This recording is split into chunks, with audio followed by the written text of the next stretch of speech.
Dude, the moment you did that, I was like, oh my gosh, I think I have to go to the bathroom again. It's like, no. Dude. Whoa.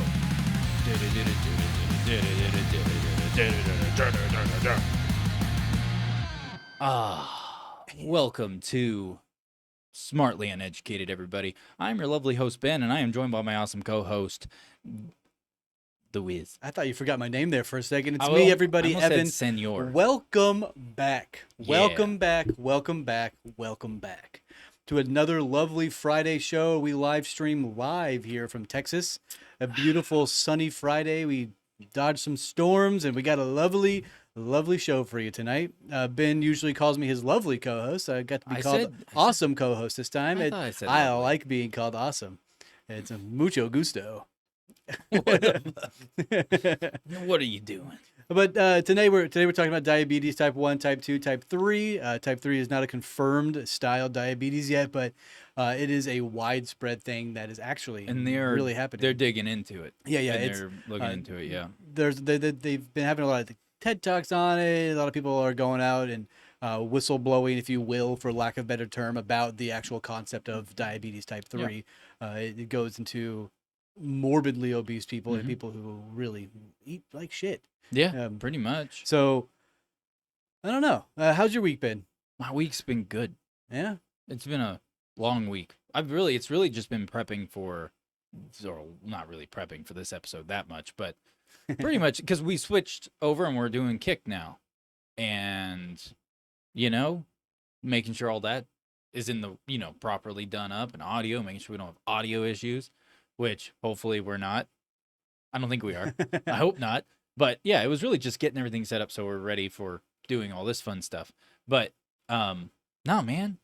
And the world is still turning. The world is still here. Even with all the crazy stuff that's been happening, which we're not really going to talk about all that because that's like a whole thing. It's a whole can of worms, right? That's a big can of worms, dude. It's like a big can of poop.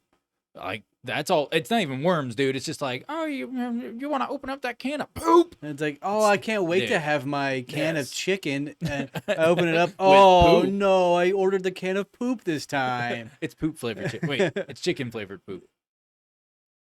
It's just shit. It's just straight up. It's just poop. It's just dookie. The poop duking. Anyways, I don't really have many headlines like I typically do. I've been lacking on the headlines. Nothing really exciting is happening in the news spectrum other than other companies are trying to get into the space race. Mm-hmm. There was a smaller country, I forget the name of it off the top of my head right now, that has created a spacecraft that will go up into space, act like a shuttle, and then come back barreling down and crash. And then hopefully not crash. Okay, cool. It'll come right back down in a blaze of glory. Yeah, it come back down and land like a jet. Blades of Glory was an overhyped movie, and it wasn't even really all that funny. How dare you? That movie, that movie is funny as crap. Unbelievable. It's funny though. It is absolutely hysterical. It's hysterical. I know. I was just trying to dog. How dare you? I love Blades of Glory. There's a scene in there where he spins around with his blades and cuts someone's head off. Absolutely hysterical. It's like a PTSD scene. He has to relearn how to skate again.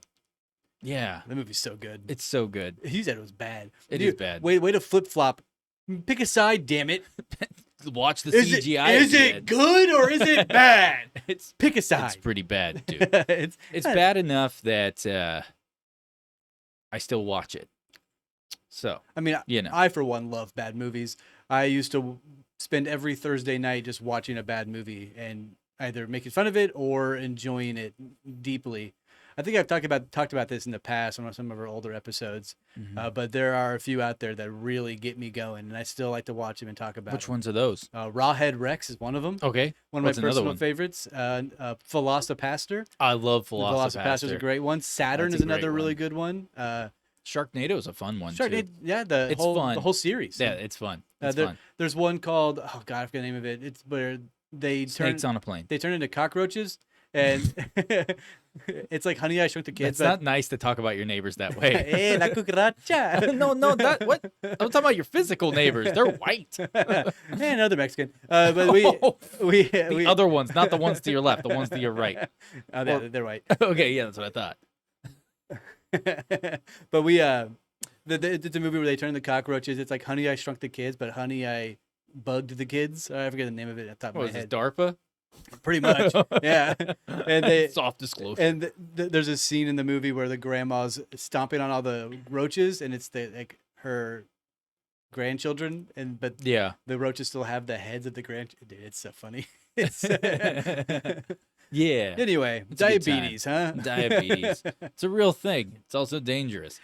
Speaking of diabetes, how about this? Because we keep saying diabetes. I was going to say, if you're listening to the sound of our voices, we are, as Ben mentioned moments ago, live streaming on Kick. Mm-hmm. Feel free to come subscribe to us and follow us over there. We're trying to hit some goals over there, trying to check it out, trying to see how that I'm works. not even in the other place yet.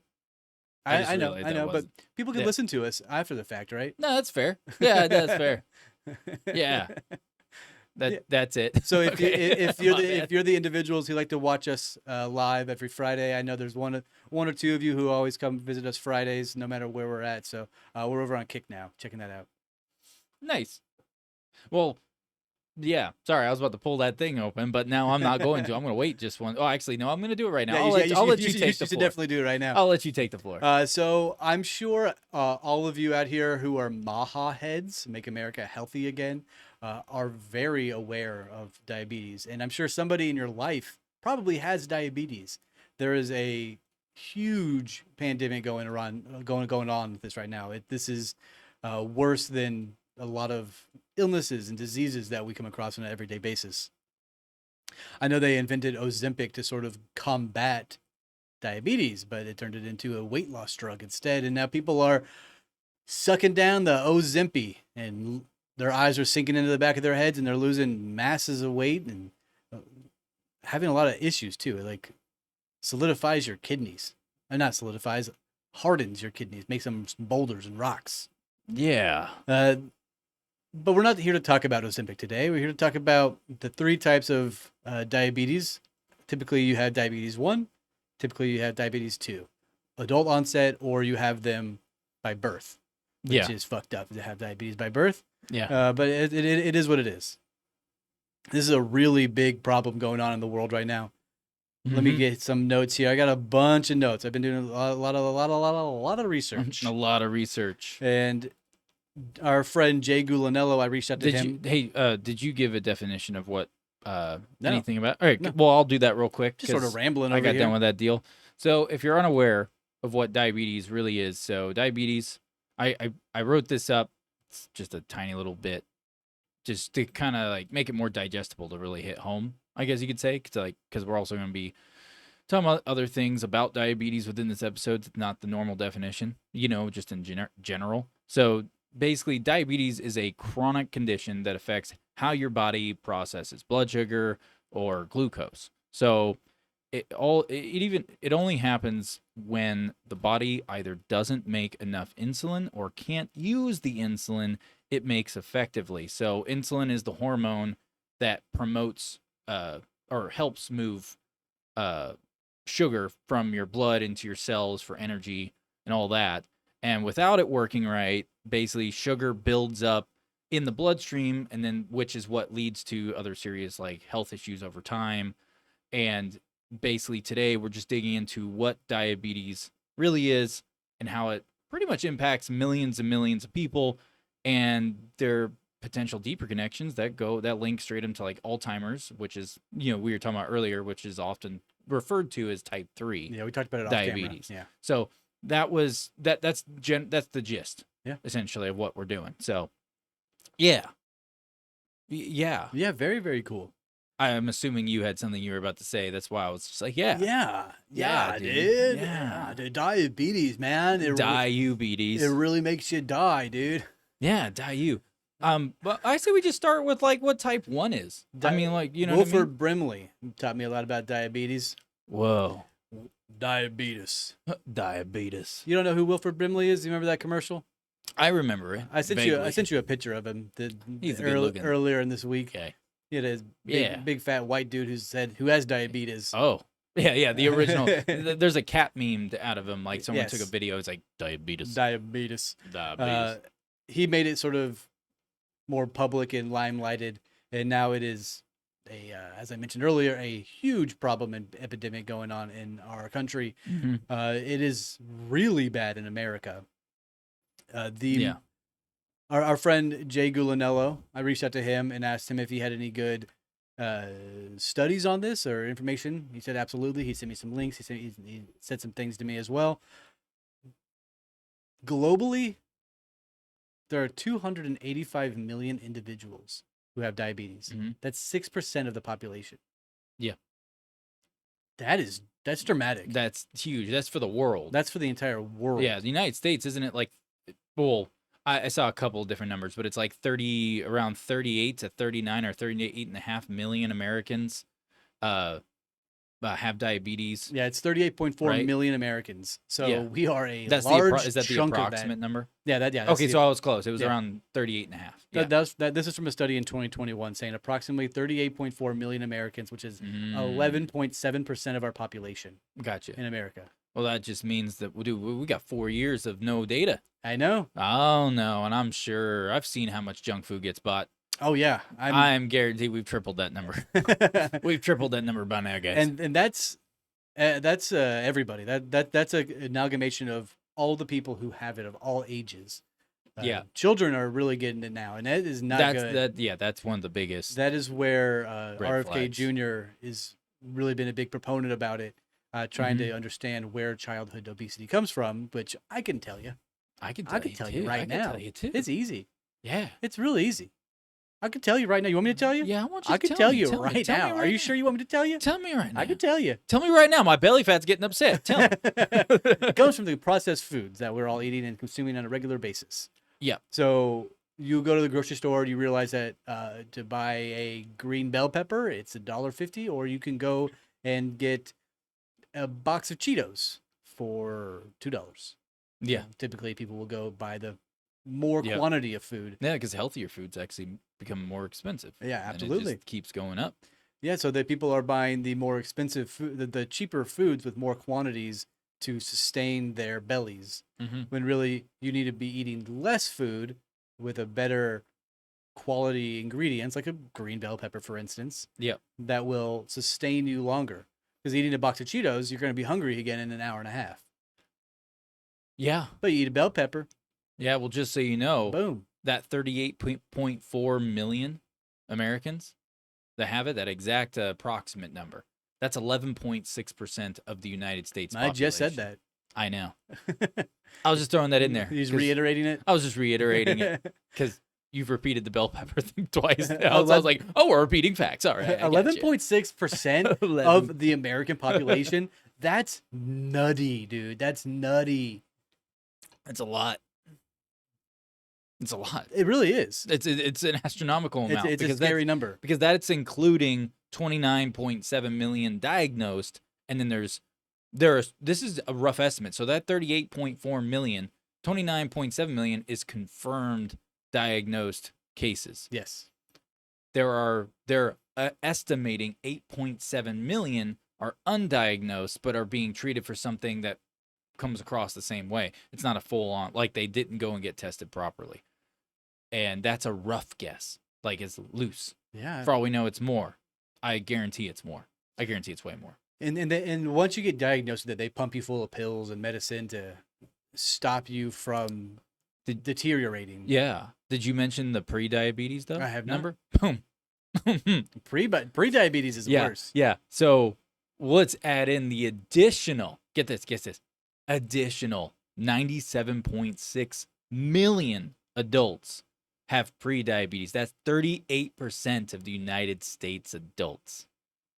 That's scary. That's just our nation, man. Yeah. That's not including the rest of the world where I see the little fat Asian kids smoking that cigarette like crazy. You know those videos that he's over there smoking. He's like smoking nonstop, but in between breaths, he's eating that Snickers bar. Cause dude, he is a biggin'. He's eating He's a a big hamburger. boy. He's eating a hamburger, some Snickers bars, drinking Yeah. sodas. Yeah, dude. If rock, you know how like you get those inflatable arms things for swimming. Yeah. Imagine that, but stacked together. That's the kid's arm. That's what his arm looks like. It looks like a bunch of floaties.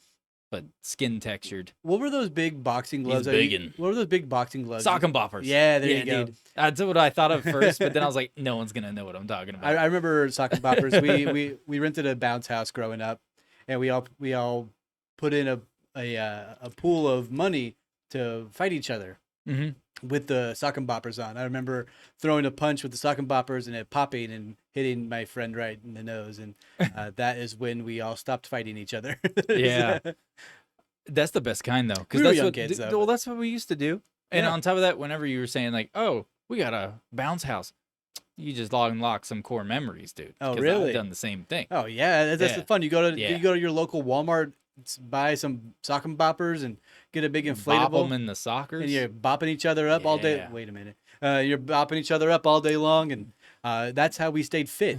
And this is how adults can hit children. So yeah, because my oldest brother was 10 years older than me, and he would put one on, and I was like 10. This bro was 20 years old, and he's just like, "Oh, it's fully inflated." Full punch as hard as I can, and I get floored into the ground and wake up in 3 days. Oh shit! Did you ever see the hot sock? It's basically like sock and bopper headgear, I did. Yes. and it inflates too. Yes. Yeah. Well, I was wearing one. My Oh. brother popped it. Damn. That's how hard he hit it. He's like, "I've always not liked you." Bam. See, that's how my dad used to beat us Oh. as kids. He's like, "You piece of shit children," and he just put the boppers on and just go to town on us. Like, no, Dad, no. Nah, but we probably deserved it. I broke a lot of shit. I'm still a wrecking ball in my older age. I break stuff all the time. So Mhm. we need to bring those sock and boppers back. Yeah, sock him in the boppers with the boppers back. I like that. Yeah, I don't dude. know what that means. I don't know what it means but I either. like it. It's I a like play it. on, I dude. like it a lot. You have to be in it to know it. You got to be in what? The Fight Club? You just have to be in it. What's rule number 1? Bop 'em. Dude, you're Sock in. 'em. Dude, you're in. Rule number 2 is sock 'em. So you already know it. You're part of the group. It's all right. Anyways, let's talk about type 1 diabetes. Let's just go through it. Yeah, right on. Right? Like, just so we've covered it and it's done. So, type 1 diabetes. For anyone who doesn't know what that is, basically this is where the immune system destroys insulin producing beta cells in the pancreas. So without insulin, blood sugar remains high and cannot enter any cells. So pretty much it's usually often diagnosed in children and young adults. Yep. Though apparently type 1 can appear at any age and apparently is about 5 to 10% of people with diabetes have type 1. Yeah, so you're zero. You can be born with type 1, and then Mhm. all the way up to 19 is when they're having the cutoff at the Yeah. adolescent age. Yep. To where you can still get type 1 diabetes. Mm-hmm. The peak incidence of having type 1 diabetes is 4 to 6 years old and 10 to 14. Wow.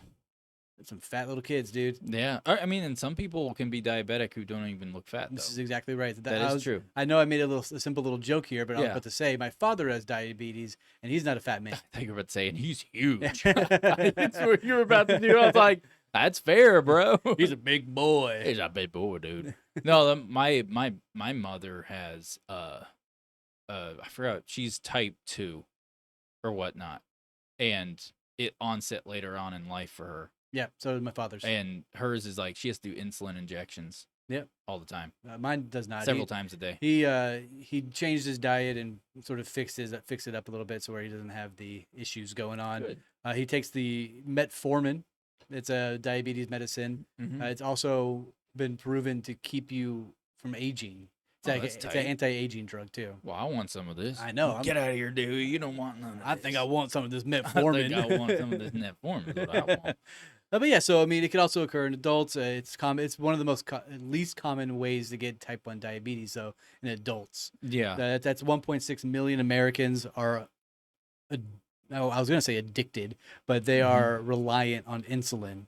So how people even get type 1, like how you would be someone who's susceptible to it, is usually like, so the causes, there's either you have like a genetic predisposition Yep. for it, and then the other one is just like some type of what would be the right word for that? Like environmental trigger, right? An You know, imbalance. yeah, it's like like infections, like viral infections can cause it too. Did you know that? I did not know that. Yeah, so apparently environmental triggers, one of those environmental triggers is like viral infections. No joke. Um yeah, it's pretty messed up, man. I mean, I will say this, like some of the symptoms of this is just like of type 1 would be like frequently having to go pee, you're always thirsty. Don't get me wrong.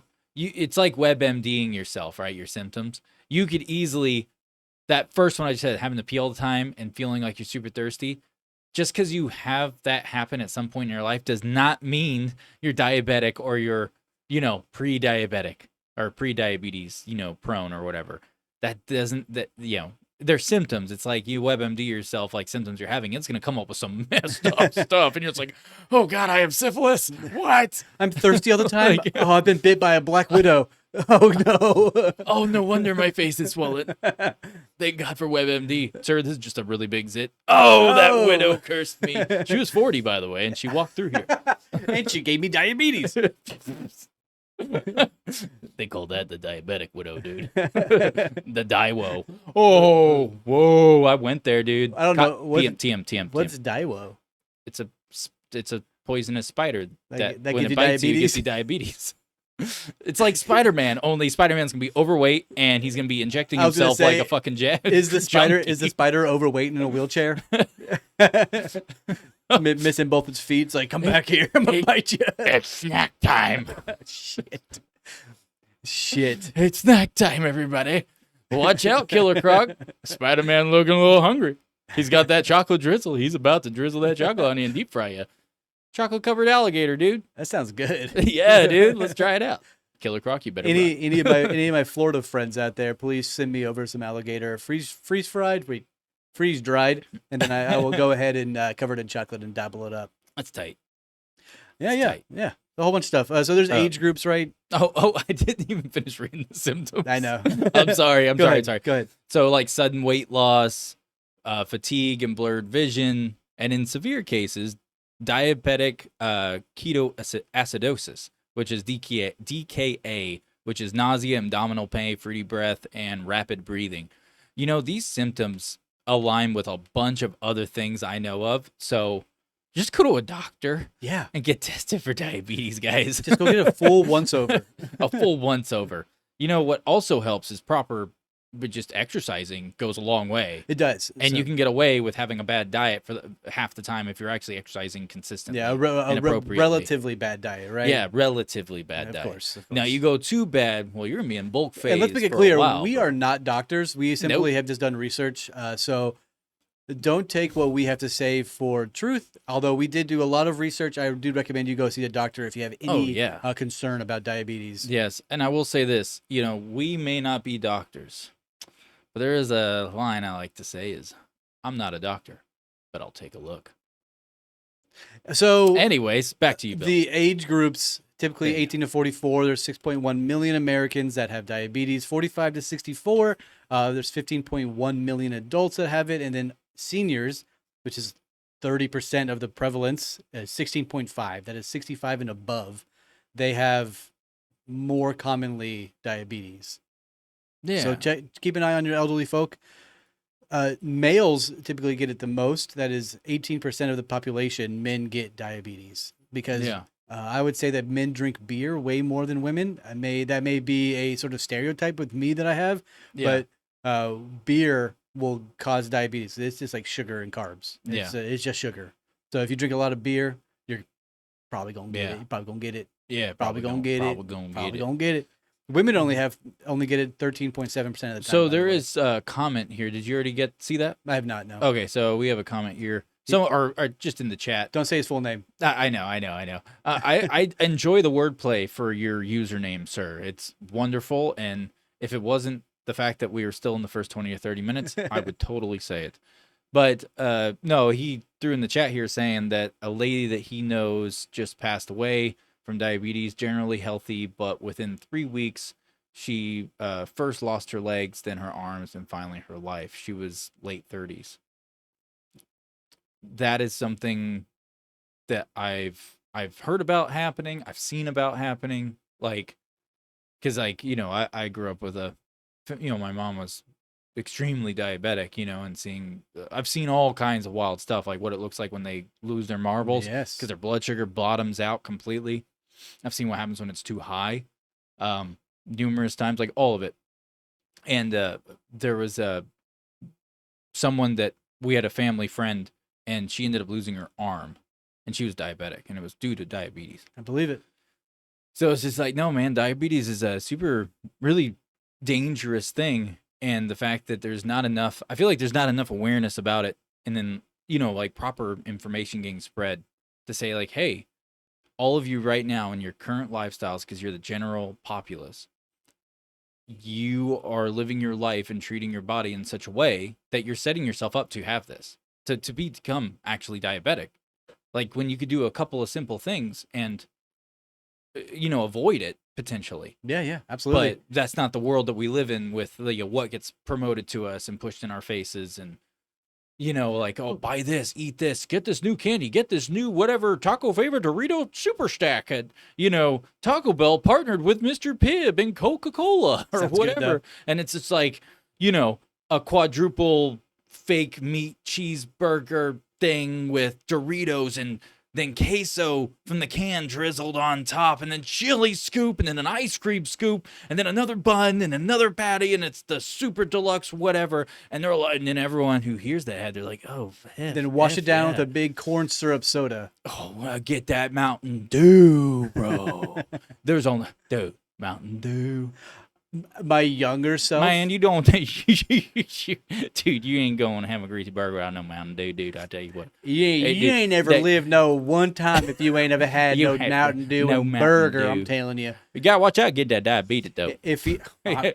my mama got diabetes from eating that Mountain Dew. That's why my granny always said, do them beer curls, burn that calories. Do them beer curls, yeah. One up to Dude. the lips, one back down to the ground. Hey, dude. Sometimes you gotta hold it at the top. My daddy called them hammer curls because He be doing twofers all the time. That's what you call a Route 44. we joke, but that is like the demographic of people who are It's true. going to get these foods, right? That's me. Yeah, that's me. It used to be me. I was gonna say, whenever Dude, you had me at queso. when I was in Okay. college, I would just spend a lot of my time getting a lot of fast food and sodas because that's all I could afford, right? Mhm. It's just it was easier for me just to go to Taco Bell or a fast food chain just to get the cheapest things on the menu and then Yeah. their biggest soda for dirt cheap. Mm-hmm. It was just easier. So those sort of things you have to be able to be conscious of what you're putting in your body so that you can combat this when you're getting a little bit older. Yeah. One Lou said again on a side note, since I've been eating carnivore keto, you'd be surprised how many food items have corn syrup, including meat. That is a huge problem that I've noticed as well, especially in most supermarkets. He also said, always look at the ingredients and try to avoid the sugars, which is what we'll talk about here in a moment. The proper diet to sort of help avoid Mm-hmm. getting early diabetes or onset diabetes. Also, Lou, thank you for giving some of the viewers some gift subs to subscribe to us. Big shout out to you, One Lou. But yeah, so it is vitally important to be aware of what is being given to you and what is being fed into your body. Yeah. Because your children will see you do that as well, right? That's where the onset of early children diabetes comes from. They Mhm. see daddy and mommy eating hamburgers and pizza and drinking sodas and Yeah. eating chips every single night, every single day, eating ice cream after every single meal, and then they wonder why their child is fat with diabetes, and they wonder why they have diabetes. Yeah, no crap. And it's if you don't, if you end up being unfortunate enough to be diagnosed with, let's just say, type 1 diabetes, if that's something that happens to you in your lifetime, this is what you have to expect.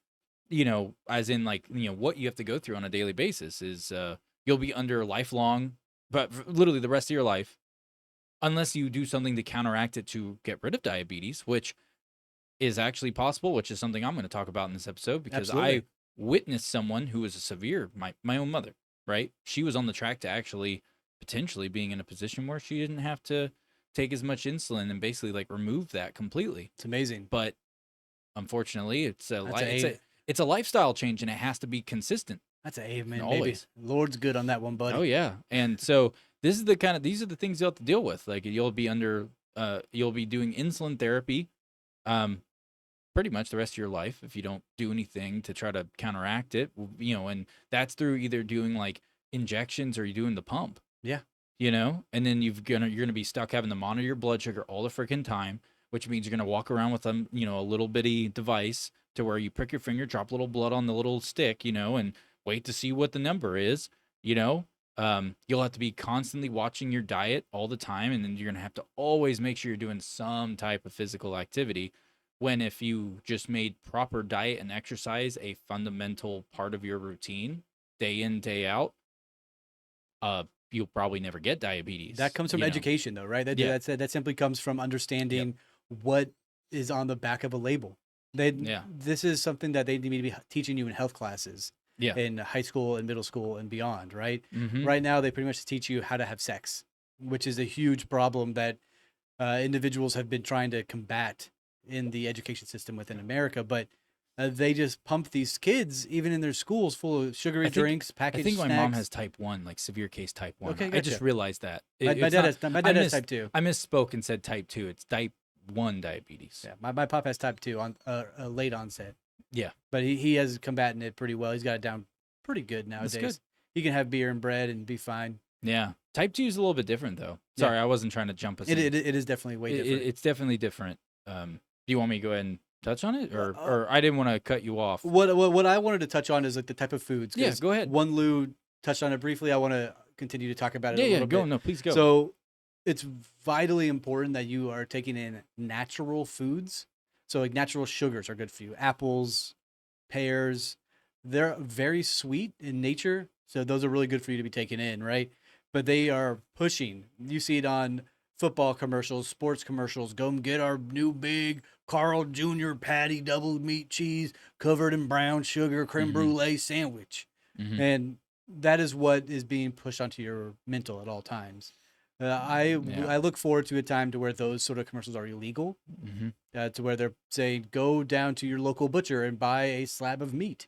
It'll be a lot better for you. It won't be full of corn syrup and sugars. To keep what all of you listed just already, like food wise? I just want to make sure I don't repeat anything. Good foods. Good foods. Okay, so just good foods in general. The things that you should be eating on a regular basis, as opposed to what they are pushing towards you, like a sugary beverage. Anything that comes in a plastic package typically is not going to be good for you. Yeah. Prepackaged food is awful for you. Fast food, we know that. We talked about that briefly a moment ago. Refined grains, so like white rice, that's not the best for you. No. Ultra processed foods, right? You have processed foods. Most of your foods will be processed. That's just how it goes. If you go get a steak from your butcher, that's a processed piece of meat.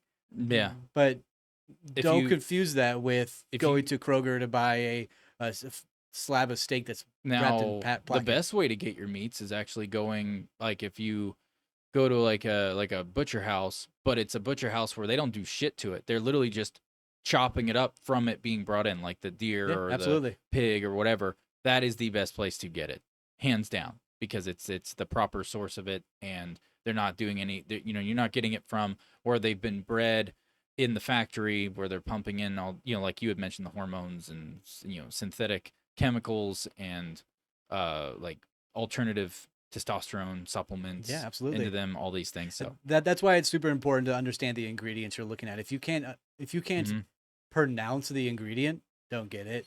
Yeah. Well, hey, fun fact, since we're talking about like good foods, right? Please. So if you have the staple is that if you have type 1 diabetes, it can't be reversed. Let that sink in. Type 1 apparently can't be reversed. Nope. Type 2 diabetes, that you can reverse. It's a very strict diet, but yes. Yeah, you have to be on a very strict diet, and it's a whole different lifestyle change. Like, you have to make an abrupt change, and you cannot falter off of it if you want to get rid of it. And in order to keep it gone, you got to maintain that lifestyle for the most part. It's a lot of beans. Yeah. Beans, leafy greens, cruciferous vegetables. Yep.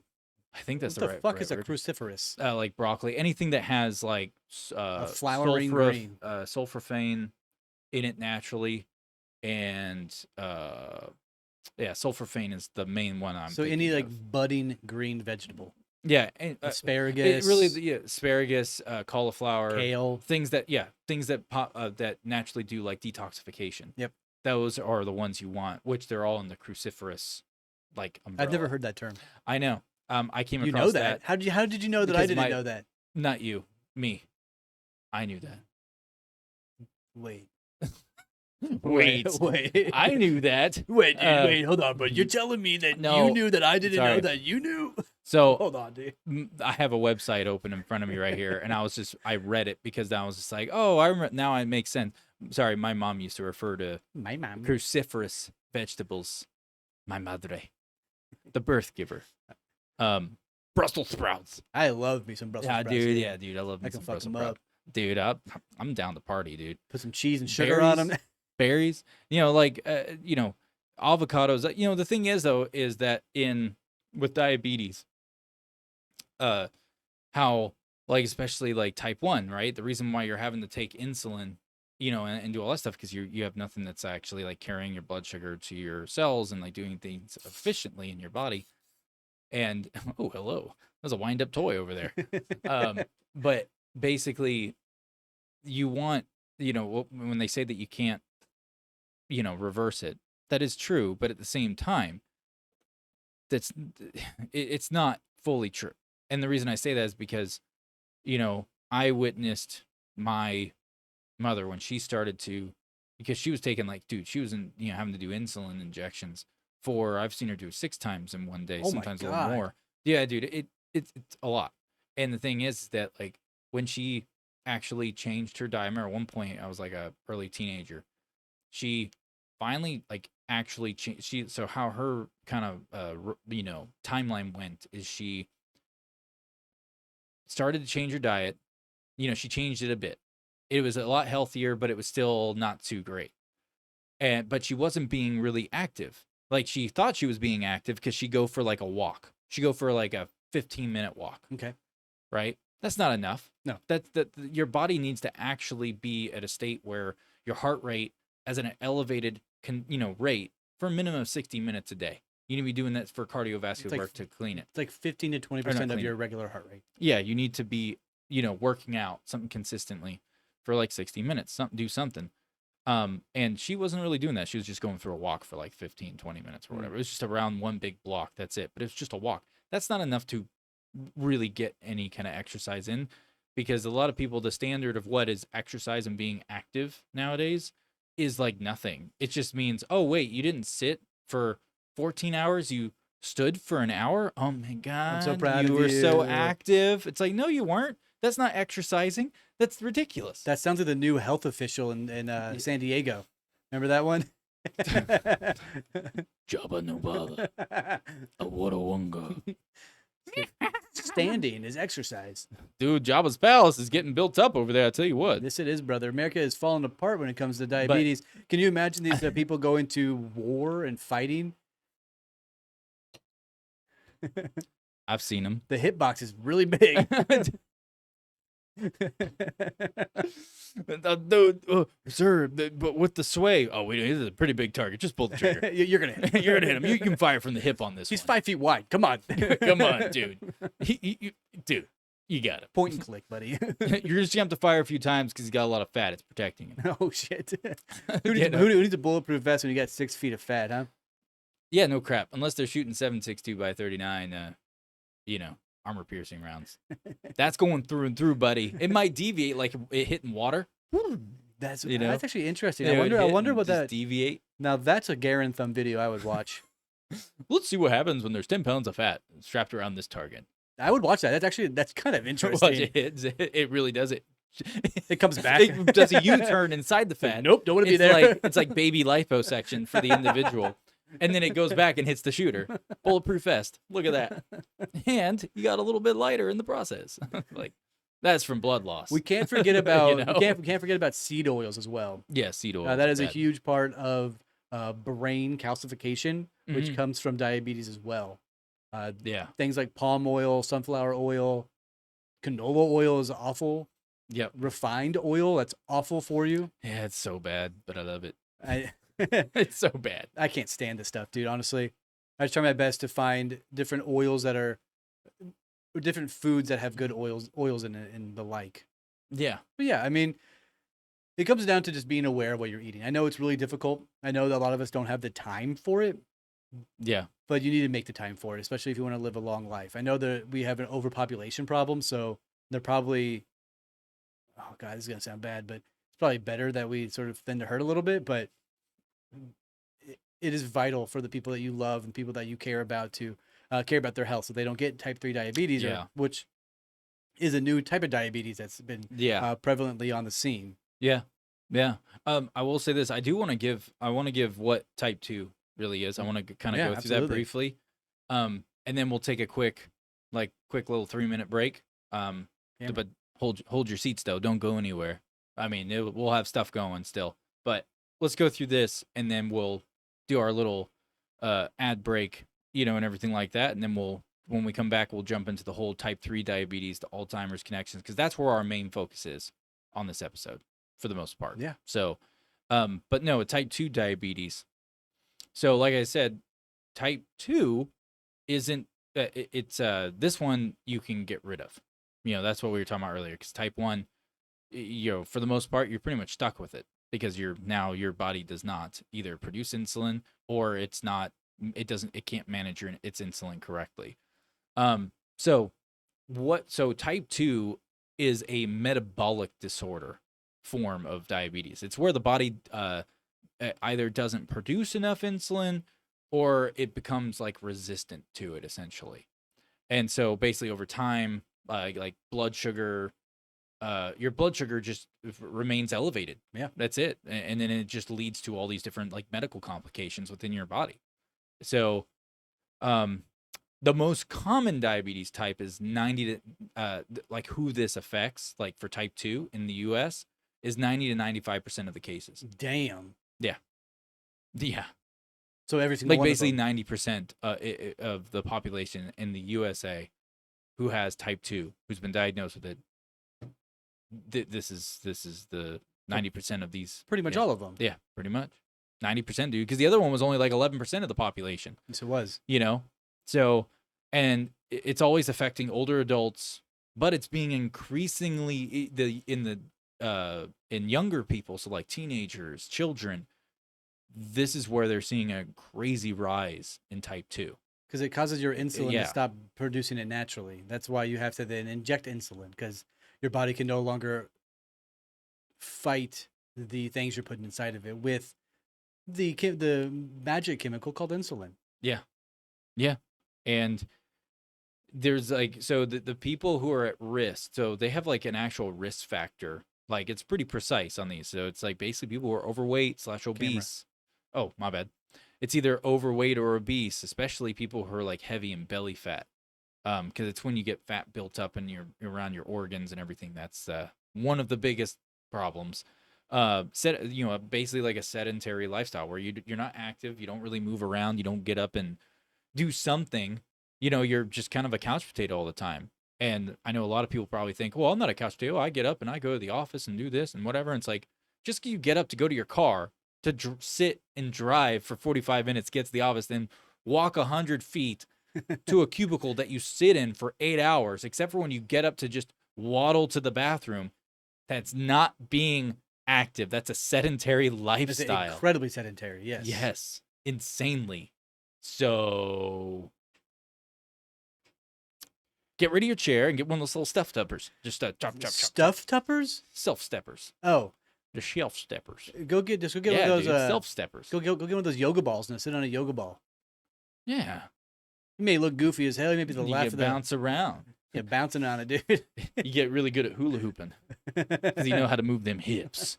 I love hula hooping. I do too. I actually really enjoy it. I enjoy watching the videos of the people who will take like the big ones and then all of a sudden they'll throw another one in there and they like do tricks with them and stuff. That's addicting. It's addicting, dude. There's no way to look manly while hula hooping though. Yes, there is. Let it hang out, bro. Oh, dong out? Yeah, dong out, dude. Oh, you're schlonging dong while gyrate with pride. There you go. Friends. There you go. Maybe with like a big meaty ribeye and a beer in your hand while you're doing it. Holding a woman in one arm, You're spinning her around your hip too. Why is she hogtied? She's my hoop. She's my hoop. Mind your business.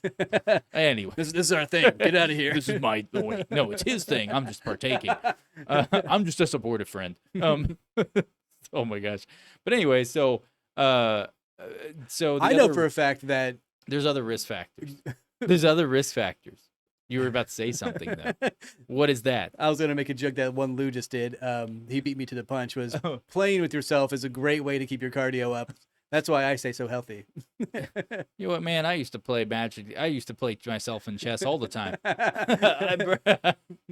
I can confirm playing with yourself is Very important. very important. Checkmate, dude. Hey. Have you seen the new Sorry. trend going on where it's like men save your seed, stop masturbating? What? Yeah, it's like a new Alpha Sigma thing that's going on the What? internet right now where it's like save your seed.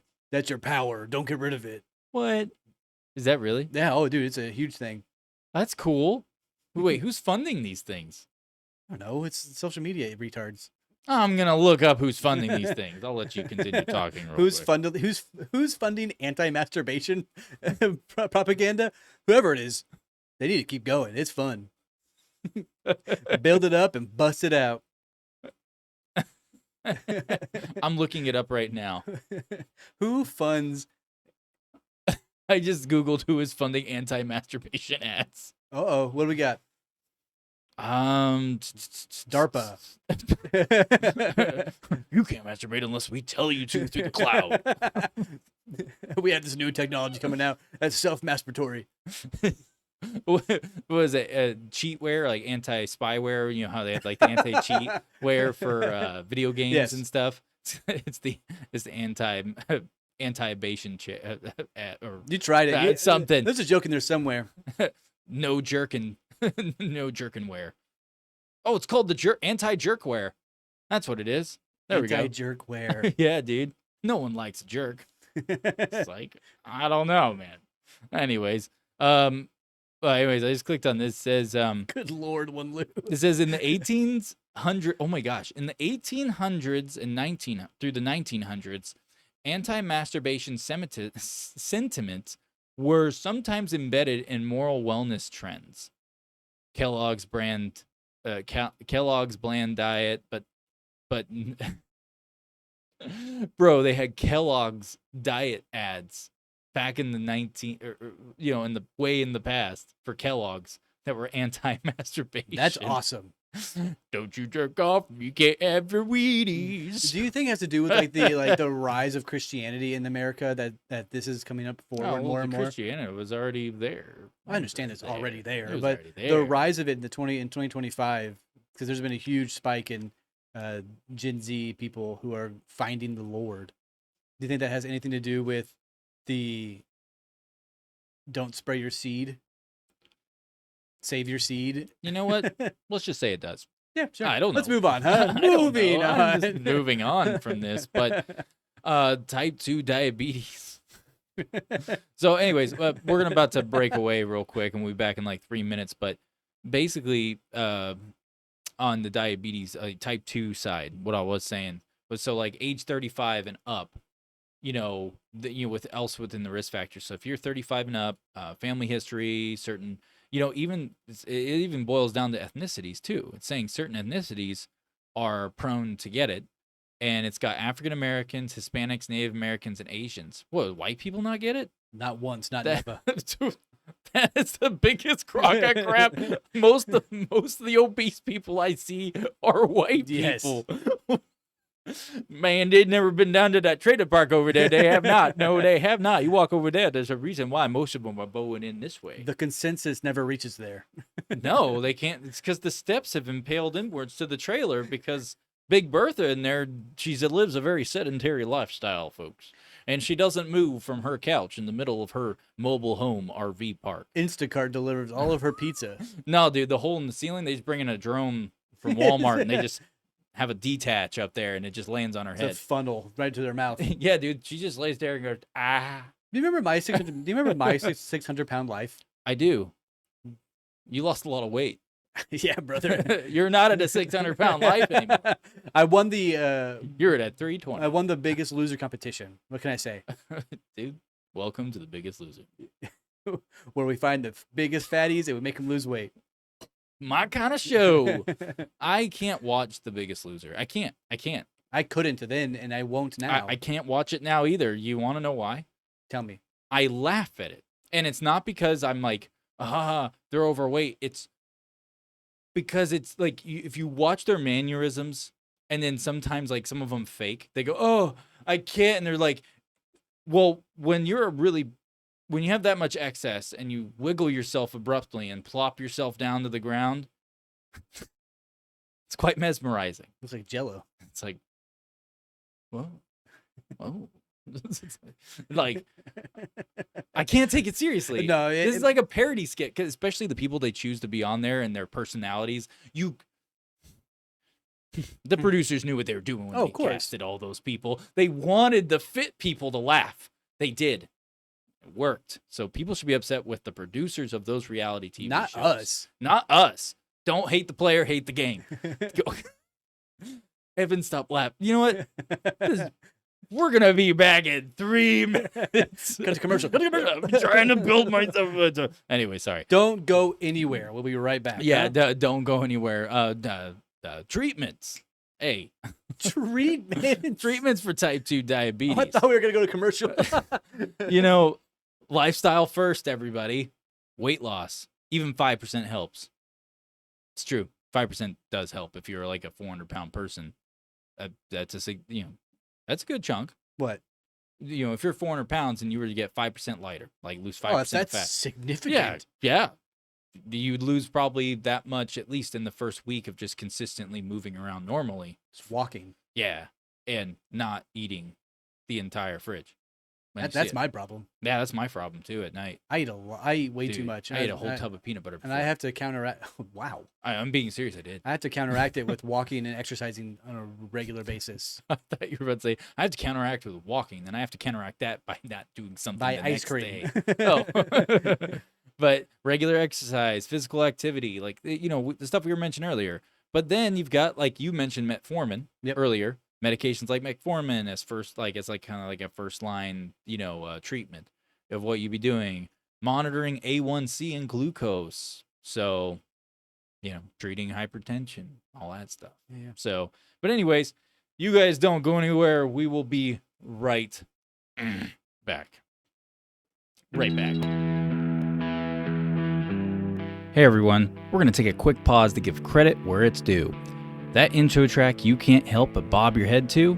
Well, that's Ship of Theseus by Dustin Beck, and it's produced to perfection by David Southern. Big love to both of these guys for setting the vibe before we, open our mouths. And real quick, a huge shout out to Bad Cat Studio. They whip up some of the random art pieces that you see in our background on our cameras, plus some of the quirky bumpers that we sneak in between segments. Now go show them some love on Instagram at badcat.studio or hit up tinyurl.com/badcat-studio. Now, do us a solid. Please like, follow, and subscribe wherever you waste time online. We're on YouTube, Spotify, Apple Podcasts, Rumble, X, TikTok, Instagram, all of the usual rabbit holes. Or you can just go and click on the link tree on any one of our profiles and you can just dive right in. Before we dive back in, let's pause for something that really matters. Child trafficking is real. It's horrifying and it happens closer to home than most of us want to really believe or admit. Every single day, kids are exploited and stolen of their futures. Awareness is the first step to ending this. If you ever see something suspicious, speak up. In the US, you can call the National Human Trafficking Hotline at 1-888-373-7888 or text HELP to 2333733. And if you believe a child is in immediate danger, always call 911. You don't have to wait for someone else to fix this. Get informed, talk with your kids, and look up legit organizations in your community working to protect children and support survivors. A little effort locally can save lives globally. No joke. All right, well, thank you for caring enough to listen, and we'll be back going here shortly.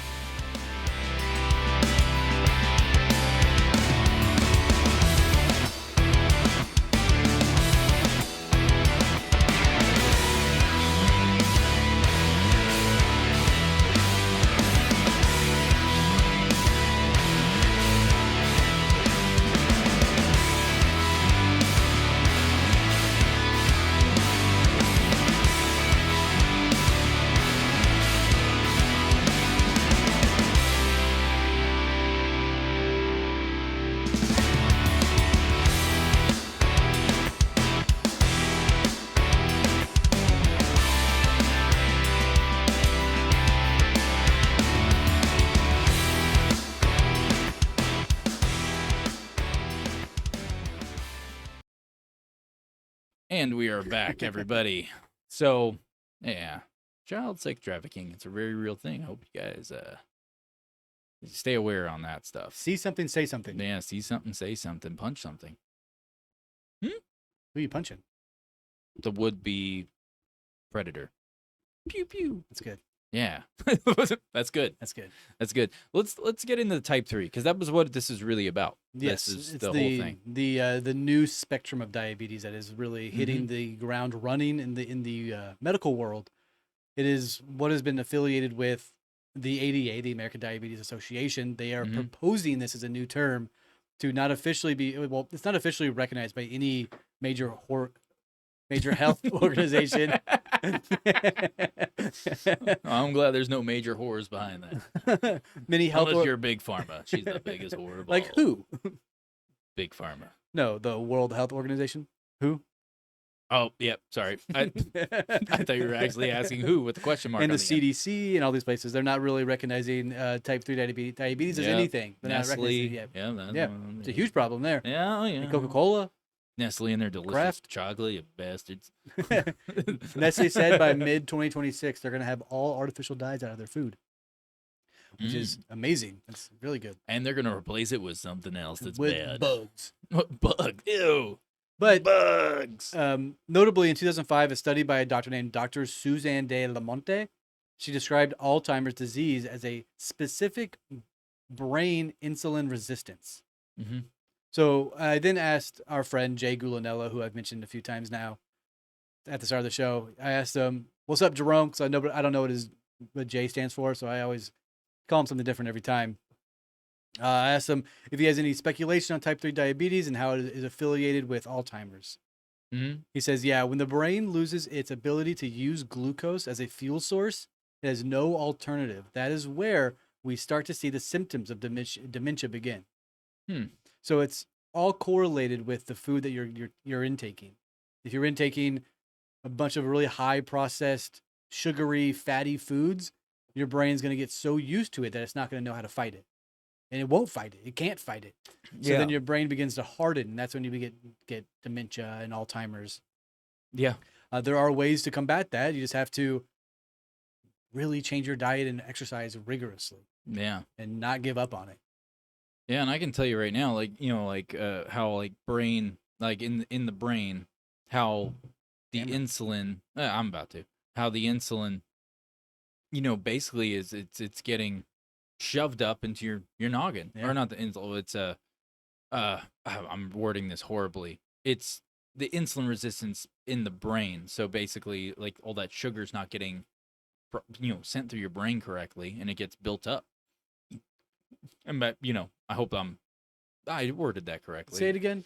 The insulin doesn't work correctly in your brain. It doesn't process for the brain aspect properly. If your body, and the sugar is getting built up inside your brain, which is why this is happening. Like why things are leading. Correct. It can't process the glucose, the sugar that you're giving. Sorry, I was trying to word that correctly, and I realized I felt like I was botching it, and I was like, "Oh, Evan, help me." I'm here to help, buddy. Thanks, I'm here dude. to help. Words are hard. Words are difficult sometimes. Yeah. I think it's weird that they don't even recognize this, though. Not yet. They're working on it. So it happens quite frequently in people who are morbidly obese, people who are just unbelievably unhealthy and covered in fat. Yeah. People who, like we joked about a minute ago, my 600-pound life. Those people those are individuals that are intaking such bad and unhealthy food at a regular and high rate that their body can no longer combat it and fix it. So then it begins to defend itself by covering your brain in a hard plaque. Yeah. That then pretty much turns it off. Yeah. It's fucking... it's sorry, scary. I didn't mean to drop the F word. It's just super I started scary. thinking about... It's really sad, in all honesty, as well. Super sad. And, what's weird is, just to put it in perspective, so an impaired brain from... Like, if you were to have, like, the type 3, and you had this, like, impaired brain insulin signaling going on, well, essentially, like, you're getting what the term is neuroinflammation. Yeah. That's happening. So you're neurologically, everything's swelling. I say you're neurologically, but all the pathways up in there for where where there's the issue of the insulin signaling that's happening, it's causing swelling, and it's just swelling and swelling and swelling, and then it's leading to all these different neurological issues, and Alzheimer's is just one of them. Dementia's in there too, and some of Absolutely. this, and dude, it's just Those two go hand in hand they with do type 3 they do. diabetes. If you are intaking sodas at all times, but you're still a very thin individual, you will also be really Yeah. high likely to get dementia and Alzheimer's because your brain won't be able to combat the glucose and the insulin that it needs to combat this. Yeah, and then like having brain specific, having like that brain specific insulin resistance, that straight contributes to, it's called, am I saying this protein right?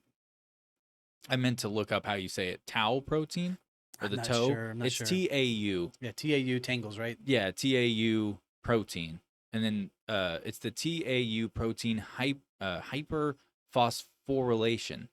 That's a $10 That's a word. heck of a word right Yeah, there. hyperphosphorylation. That's one word, by the way. And then mitochondrial dysfunction, and then all this is just pools into the cognitive decline that happens. Like, dude, it's like, I'm not trying to like draw up on a blank, like as in like stop like that when I'm speaking, but it's just I'm trying to figure out what would be the best way to convey right now how important it is to understand how bad this is. Like, I'm trying to think of like what words could I possibly form instead of just saying like, dude, this is so bad. Like, this is dangerous. Like, this horrible is happening. We can say that all day, but like people hear that all the time and it just goes in one ear out the other. Well, I'm trying to the think of how to like really push this the down. ramifications of having a poor diet for a long amount of time will be unable to be redone. So you cannot go back on it. Yeah. If you are on a long, undisputed fight to drink and eat horribly, your body will not know how to handle it. And you will become obese and you will become diabetic and you will have brain plaque. It's just how Yeah. it goes. Yeah.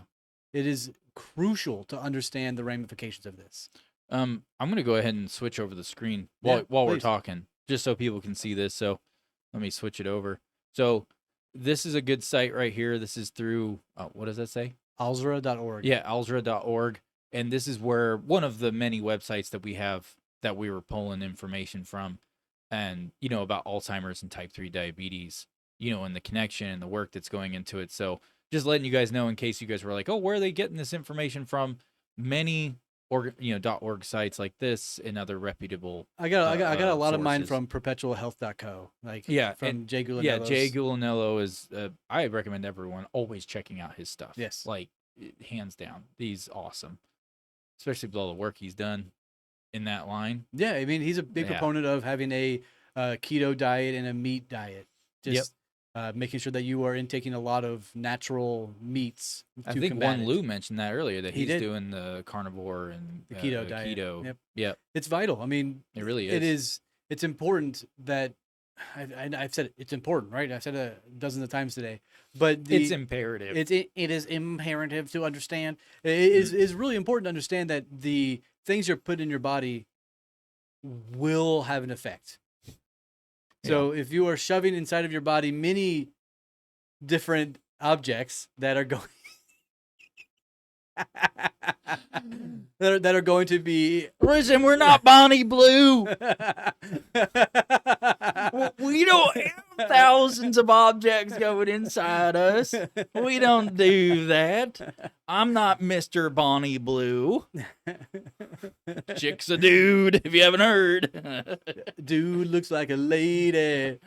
Dude, lady is a dude. But yeah, so if you're that dude's a dude. If you're taking in a lot of different objects into your body that are going to be affiliated with high processed and sugary foods, you really need to take a look at your life. Yeah, you do. Especially if you want to live long enough to see your kids have children and your children and so on and so forth. Yeah, the world sucks, but you only get one shot at this. Do not miss your chance to blow. This opportunity comes once in a lifetime, dude. Literally. Copyright. Hey, I didn't sing it. It was that was off the dome. That was off the dome, dude. That was fully off the dome. So yeah, type 3 diabetes, it's the as you said, it's the neurological death of your brain. You begin to deteriorate at a rapid rate. There's not a lot of studies on this that say what age range this comes in. But it typically is whenever you are obese. If you're Yeah. an obese person, and I would say from my experience in my life through the people I have known who have had dementia and have been obese, it's typically around like 40 years old is whenever it starts getting really bad for you. Yeah. Yeah. It will be noticeable. It'll be really hard to go backwards in your health Yeah. journey. Yeah. We haven't talked about the PET scans, PET No, scans. we have not. So that's where they found that's one of the sources of where they found the connection between Alzheimer's and this type 3 diabetes, like how diabetes plays a role, like in how they're overlapping each other, because in the PET scans it's showing across Alzheimer's patients and diabetics, it's showing decreased glucose metabolism and insulin signaling in it. And so that's like when they do a PET scan on Alzheimer's, patient, it's the exact same as you would see with what would be a type 3 diabetes. Yep. And in I know they have like a bunch of animal studies. In fact, we have this one right here. Let me pull this down so people can see it. And let me throw this over here. Let me pop this over on the browser here. So like this one right here, this is the Alzheimer's disease is type 3 diabetes. It's the as evidence for insulin resistance and metabolic dysfunction as drivers of AD pathogenesis. So this has to do with animals, essentially. This is the animal studies where researchers induced like brain insulin resistance Gotcha. and then created Alzheimer-like changes in these animals. So the person who was, That's what this is all about. I forget the doctor's Right name who first started doing studies on animals to figure out diabetes back in like 1960, I want to say. I can look it up real quick if you Sure, like. yeah. He would take out the pancreas of animals, like a dog, and feed it its regular diet and see what happens. There was several different Someone who discovered diabetes in animals, or Alzheimer's. diabetes. I forget his name, but it was back in the day. Back in the day. They did studies where they would take out organs of animals and then feed them a high sugary or a high protein diet and see what happens. Typically, these dogs would. There's Joseph von Mering and Oscar Minkowski. Oscar Minkowski sounds familiar. 1888-9. Yeah. Yeah, I was way off. I was off by about 100 years. Yeah, it was both of them. Yeah, I was off by about 100 years there. Yeah. They were doing studies that were probably kind of frowned upon in nowadays times where they would. They did, because I can tell you what they did. Please do. I can tell you right now. So what they did is they surgically removed a pancreas from a dog Yes. that was alive. Yes. There was nothing wrong with the dog. They just removed the pancreas to see what would happen. And when they did that, the dog, shortly afterwards, the dog began to urinate excessively, drink tons of water, and then it started to develop sugar in its urine. It's diabetes. Yeah, because you know how like there was always the thing people say is like, oh, you have to get your pancreas removed, in humans, Yeah, right? absolutely. And they say the pancreas, no one knows what it's really for. It's just an empty sac in there.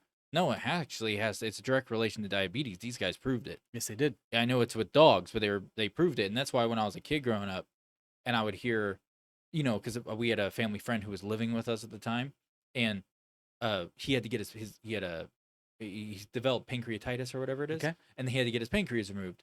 Well, he got his pancreas removed, all that stuff, and then all of a sudden they were giving him medication, but it was the tabs, but it was diabetic medication, and that's what he was taking during his recovery. And then what was it? I want to say it was maybe a year afterwards, or no, maybe it was 2 years. 2 years afterwards, all of a sudden that's when I found it, because he wasn't living with us anymore. He got diagnosed as diabetic. I believe it. He became a diabetic after getting his pancreas removed. And it's like, but growing up, even then at that time, all I ever heard was, well, pancreas isn't really good in anything. It's like, what are you talking about? Obviously, it's important because he got diabetes after he got his pancreas removed. And it's weird when you look up cases of people who got their pancreas removed. Did you look any of that up? I did not. I looked that up. So I don't have the information in front of me, unfortunately, because I looked it up way earlier this week. But essentially, it's like if you had 10 people, and this is just a rough me off the top of my head. If you had 10 people and you removed the pancreas out of all 10, 6 or potentially 7 of them would become a diabetic. Wow. So why is that not being more public? Why is that not being disclosed and properly addressed so people are aware of that? Because it's like, if you're going to go in and get your pancreas removed, it'd be nice to know if you're going to be a fucking diabetic afterwards. Yeah. Also, it'd be nice to know Or how potentially. to take care of my pancreas a little bit better, so that I would.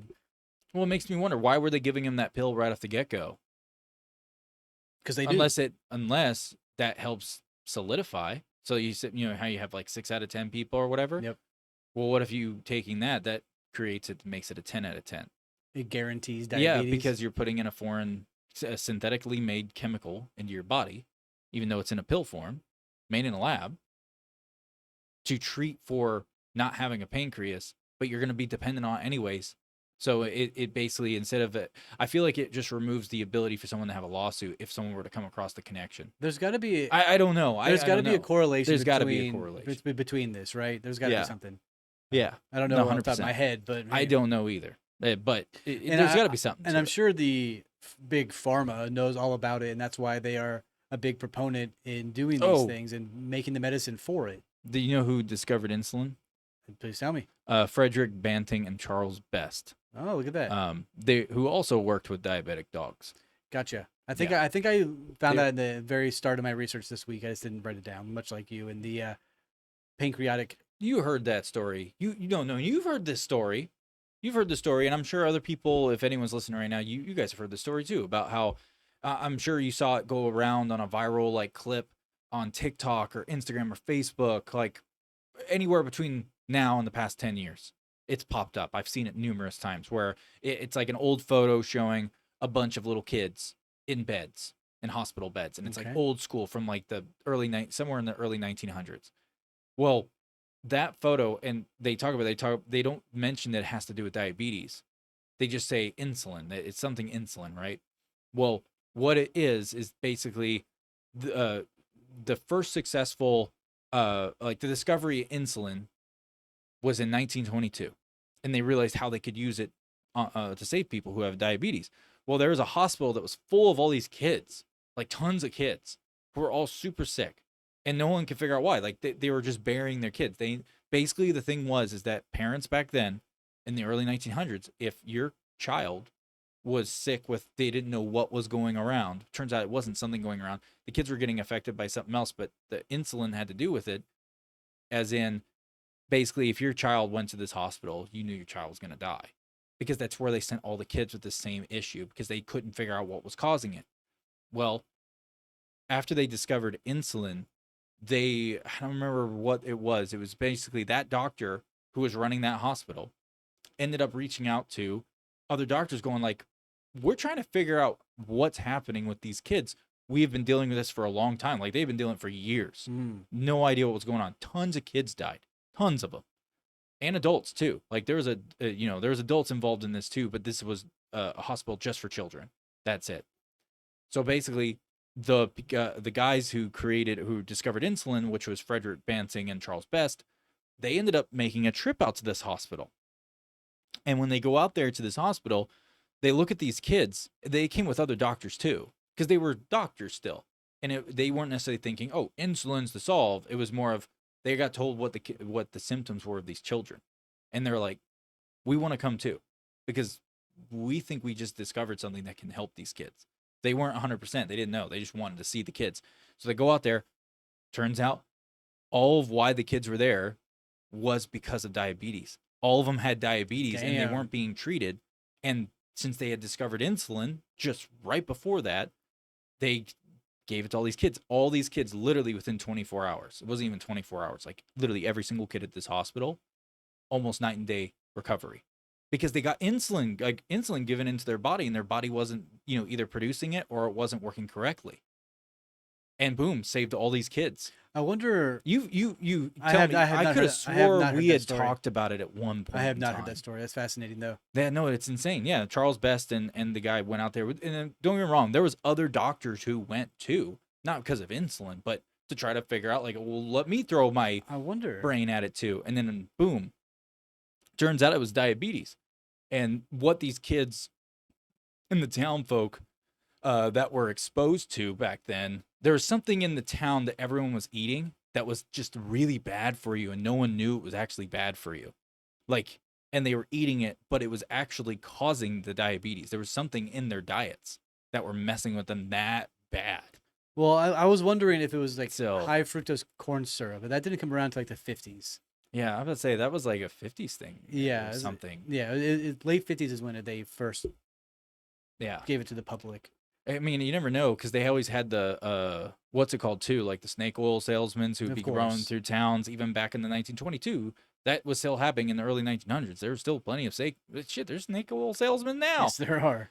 But the thing is that they, you know, like there'd be people like doctors who are like actually salesmen and not really doctors, claiming to be doctors, rolling through towns to sell products, and they'd be like, "Oh, hey, look, you drink 1 teaspoon of this a day, and you don't have to worry about taking your vitamins," type thing. That's literally the kind of crap they would do, and people were dumb back then, like really dumb, because you know that's just how it worked. You know, because people just rolled through towns, and they just they would buy it, and you never know. It could have been a product like that where they were taking from some snake oil salesman or something, or some product that was being pushed from this person heard this person heard that about great things about this thing.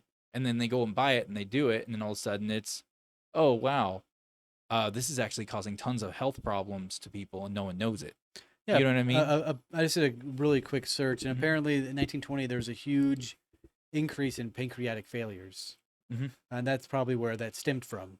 Yeah. Are you talking about the hospital thing? Yeah. That's probably what it was. Yeah. That's probably what it was. I I don't remember the details I of what was causing did a it. really quick search, so I can't find anything exactly of what would have caused that back in 1920.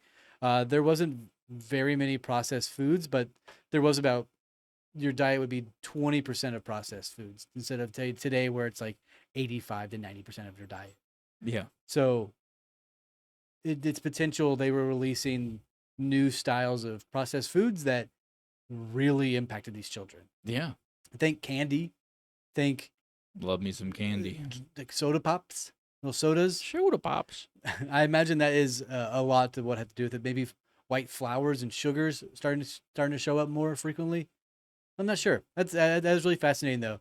I am remiss to push off these individuals who were able to find insulin. Thankfully, they did, and were able to use it to treat these children. And nowadays, are able to treat the common children and the adult who are suffering from diabetes. But there is a way around it. Yeah, there is. There is. And, you know, the sad part is about all this, all the connection between is that it's so overlooked. If you were to, you know, have someone who's diagnosed with being with having Alzheimer's or whatnot, and you would think, oh, it's just Alzheimer's. So, well, if they, you know, if this was more of a relevant, like if the word keeps getting out about this, hopefully it keeps spreading about the connection between them, about this potential type 3 diabetes. It's one of those things where it's like, okay, if people had known that prior about where this overlap happens, well, does that mean that we could potentially reduce the cases of Alzheimer's significantly? I think so. Yes. You know, and it's like, or not even just reduce, we can like stop it from happening almost abruptly. Like, I feel like the wrong things are being talked about in the health industry when it comes to being aware of, you know, the things that you could potentially be diagnosed with that you didn't think you would ever get, but you weren't informed. How are you supposed to know? And the word's not really getting out about it. No. This is the first. This earlier, what was it, last week? Yeah. That we were talking about doing this. I had never even heard about that before. You're the one who brought that to my attention. Yeah, it's a real problem going on. I know that it's talked about in my personal family quite frequently. There is a book that I have at the house that is written by a doctor who has like set his whole past 20 years on type 3 diabetes and its affiliation with Alzheimer's, and the Alzheimer's Association. They also attribute high processed diets to 80% of Alzheimer's cases within their Yeah. studies. That's 80%. That's a lot. Yeah, because that's is it. Sorry, repeat that one more time so I make sure I heard. So the Alzheimer's Association, Yeah. they attribute high processed fatty diets Mm-hmm. to 80% of Alzheimer's Oh, cases. okay, gotcha. Sorry, I thought you were rattling off one of the facts I had written here. Oh, what's your Where it fact? was, well, it was basically saying that Alzheimer's is the most common form of dementia, which is accounting for about 60 to 80% of the cases. So when Yeah. you said that percentage number, I was like, wait a minute. Just Uh, repeat it one more time, make sure I heard you right. You weren't talking about what I was about to say. no. Yeah, I was just making sure. But I mean, Yeah. dementia and Alzheimer's go hand in hand. They are affiliated. They're cousins. Yeah. Dementia is a form of type 2 diabetes that will cause your brain to deteriorate. Yeah. And then type 3 is just the stronger affiliated version. They were thinking that Alzheimer's was genetic, Mm-hmm. but turns out it's just diet based. Well, here, why don't I'm going to rattle off some like actual just facts about Alzheimer's. Let's hear it. Because this is like really important when you put diabetes right next to it and then compare them side by side. So I had already said one, that Alzheimer's is the most common form of dementia, which is like 60 to 80% of all cases. And then it's more than 6.9 million Americans are living with Alzheimer's in 2024. 1 in 3 seniors dies with Alzheimer's or another form of dementia. Another form of dementia more than breast and prostate cancer combined. Wow. Yeah, dude. That's an insanely high amount. And then, of course, other fact is that so far there is no cure. However, they are seeing promise in microdosing with psilocybin mushrooms. Yes, because it's repairing the brain. That's fascinating. Yeah, the fungi actively it's repairing your neural network in your brain. It's more than just the electrical things; it's doing the tissue as well. I believe It's repairing cells. So it's like they're seeing a breakthrough in that, and that I've known about that because I know that when you look up generically, like, hey, is there a cure for Alzheimer's? The generic answer will be no. Just so you know, it will say no because there isn't 100% guaranteed yet.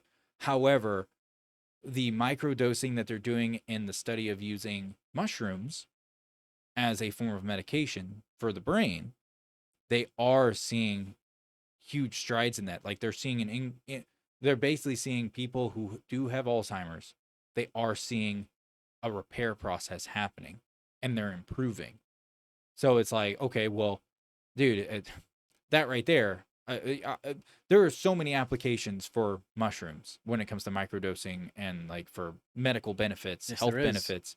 And I really hope that the laws change and they really start pushing. I know that it's already in the works. Like it's already been in certain states. They already have that. I don't know if they're doing that here in Texas. No, though. they have it in Colorado. I know they have Washington. I know they have in Oregon. I know they having. I don't know if California's doing like medical. I don't think they're doing medical and stuff. I'm sure they're doing studies, but Yeah. I doubt that they're doing. I know Washington and Oregon are one of those two. Gotcha. Are for sure. I know Colorado has them. You can go. I know Oklahoma's medical. doing it.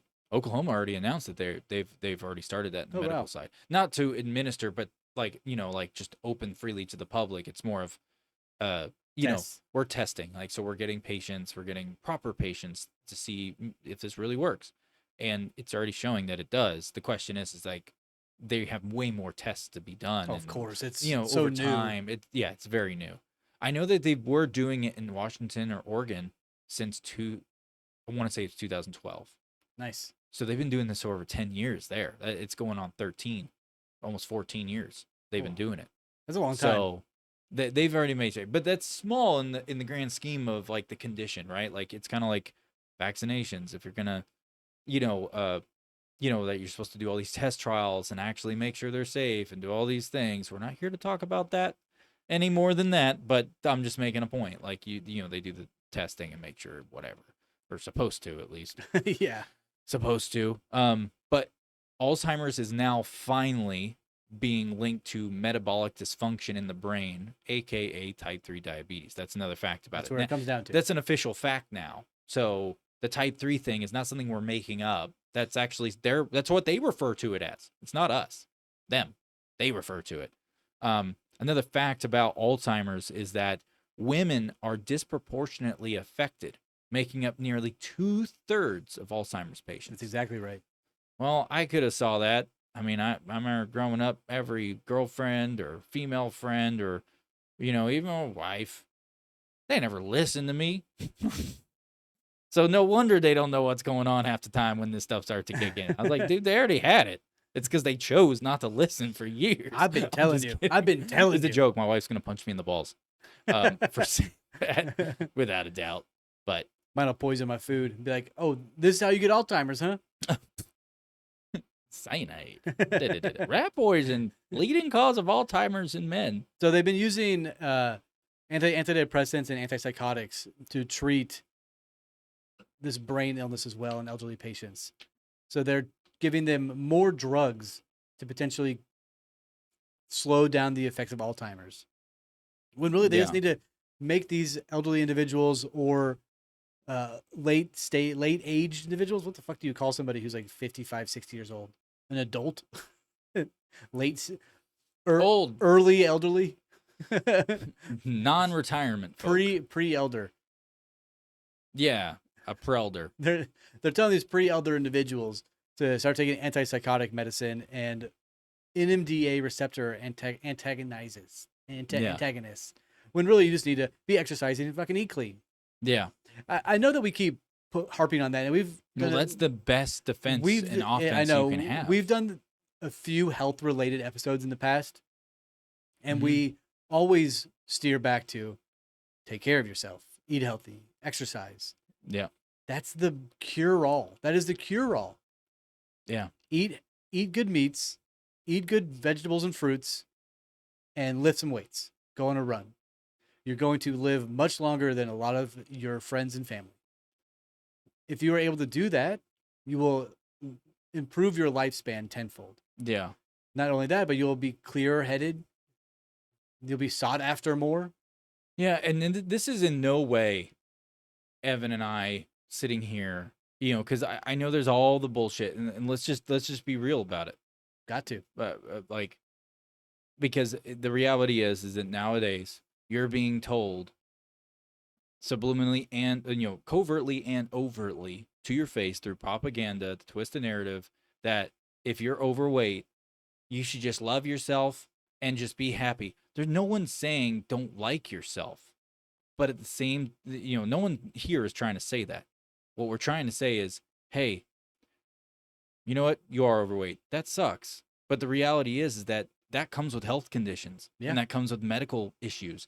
And it's your responsibility to be responsible with your own health.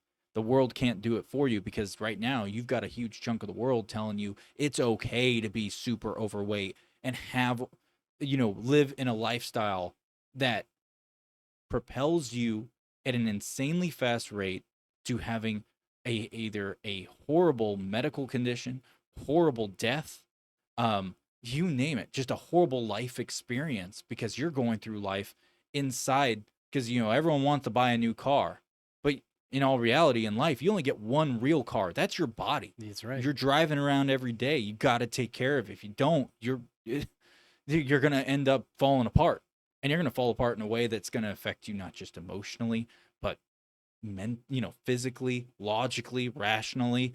It's gonna affect your loved ones. It's gonna affect people around you. It affects your interactions on a daily basis. It's literally, if you think about it, if you had the lifestyle choices to where you chose to live a healthy life to keep yourself just not even necessarily, we're not saying be like Mr. Macho Man or Miss Olympia or some whatever. Absolutely not. No, we're just saying a healthy lifestyle, things of that nature. You could live that life and all of a sudden you have another life. You could see both side by side and see them both in like two different lenses. And you have another, alternate reality where you chose to have a very unhealthy lifestyle and you're 300 pounds heavier, whatever, 200 pounds heavier, and all the medical complications that come with that, and your life expectancy, how all that plays out and what it does to those around you and the people that are close to you and what it does to you in those exchanges as well. You compare it side by side, that person on the left has a fucking awesome life. The person on the right who's stuck dealing with all that it is a miserable life when you compare them side by side. And people aren't looking at it that way at all. They're getting caught up in the whole me. What's easiest for me, which is, well, I'm perfect the way I am. You can't tell me how to eat, or I don't want to exercise. That's fine. No one's telling you. We're just trying to inform you. You could have a better life for yourself. It would get rid of most of your depression. It would kill your depression, anxiety, stress. I mean, we could literally stack one thing after another of all the pros. Yeah. And there will be zero cons to any of this, because the con would only come down to a perspective level, like, oh, wait, now I have to. Yeah, it's hard. It's something I have to put effort into and focus on. And now it's taken away from me staring at my phone playing Bubble Popper for 20 minutes. Yep. So, yeah, anyways, I'm going to digress. I don't know how else to convey this. I feel like I'm hitting it on the head. Yeah, I think you worded that perfectly. It's okay if you don't want to do these things, but what we're doing here is just trying to inform you that there will be a lot of repercussions for your actions. Yeah. We're not here to put anybody down for being obese or fat. We're just simply trying to be like, hey, if you do these things incorrectly, you're going to have ramifications for your actions. Mm-hmm. So take some time, do your own research, figure it out for yourself. If you don't believe two white dudes with microphones, that is perfectly fine. Yeah. Go ahead and believe 3 white dudes with microphones. Who's the third? I don't know. Casper. Oh, there you go. He's white, dude. How do you know? I've seen Casper. How do you know? I've seen the movie. He's pretty white, dude. He's a friendly ghost, that's for sure. He's a ghost. He's white. Yeah. All ghosts are white people. I was gonna say, well, I've never seen a colored ghost. I've never seen a color. Well, there's Slimer. He's green. We don't talk about that. Ectoplasm. That's fair. I will say this. There's only, so I know we're running out of time. I know we're getting close to the time. But there's only one. So with the whole type 3 diabetes, which is diabetes of the brain, and its connection to Alzheimer's, I think we should list off the takeaways that people need to know. Yeah, please do. Yeah. And then there's one thing I'm going to get into, and then I have nothing else. I wanted to talk about insulin costs and accessibility. Yes, it's important to do. Because I made sure to pull that information and have it in front of me. So let's talk about the takeaways. So the takeaways of this is type 3 diabetes is literally basically the same framework as Alzheimer's. The map is the same when you overlay them together. So the whole diabetes of the brain is very fitting. And this is why they're talking about there being a type 3, and they're sifting through it and trying to make sure and find out for sure before they give it a staple and like really push something with it. But as it looks right now, there is a connection between Alzheimer's and diabetes, plain and simple, because they have the exact same issue going on. I wonder if it's 2 different ways in some cases of getting there. Like there's 2 different ways of it leading to it, because because when you start compartmentalizing and saying like, oh, well, this is essentially diabetes of the brain, type 3. Well, if you take Alzheimer's all by itself and don't even look into diabetes, well, you have to break down all of those cases of forms of Alzheimer's that exist, and what does those mappings look like overall? Like, could it have come from somewhere else? It's a very complicated. I say complicated. It's complex. Very complex. That's the best way to put it. It's very complex. So one thing that we can all walk away from on it for the takeaway is that Alzheimer's and type 3 diabetes, same exact framework. And they're like hand in hand. Hand in hand. It is fully driven. Type 3 diabetes takeaway is fully driven by insulin resistance, which is affecting like the brain metabolism, amyloid breakdown, and essentially neuron survival is what it would be. Yeah. Did I word that right? Yeah, would it be neuron fantastic, survival? Yeah. Okay. Yeah. I was trying to think of how to word it to where I'm not like throwing out another scientific term. Neuronal, I think, is a proper term. Neuronal. Oh, neurological. But like we had said, type 3 is not clinically recognized yet because they're still studying it, but it fully bridges diabetes and dementia research fluidly. Like it's instant flow. And then I guess the preventative and early interventions, man, like like how you can prevent it, what kind of early interventions you can run for targeting like metabolism issues and things like that to make sure you have a healthy metabolism across every part of your body and not just one area. Hmm. That's I feel like that's a takeaway too, because that, when you look into the preventions of type 3 and the things that go into it, which we talked about a little bit, didn't we? Yeah, absolutely. We did how to prevent it: exercise, eating healthy, Yeah. maintaining a proper diet, Yeah. Lifestyle is a big deal. talking about it. Cardiovascular health is probably the number one thing Yeah, heart because health. I hate seeing influencer fitness people saying, you don't have to do cardio. Don't do cardio. Just do your HIIT sessions. It's better. I was a personal trainer. I have read so much. I have been doing this a long time. And one thing I can tell you is that every person who decides to stop doing real cardio, for the most part, You're looking at one.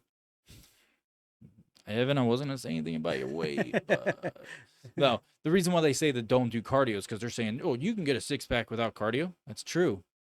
But your cardio health is dog poo. Your heart is dog poo. What, your HIIT set, try to say the HIIT sessions are better for your heart. Like that they produce faster and better results for your heart for cardiovascular health.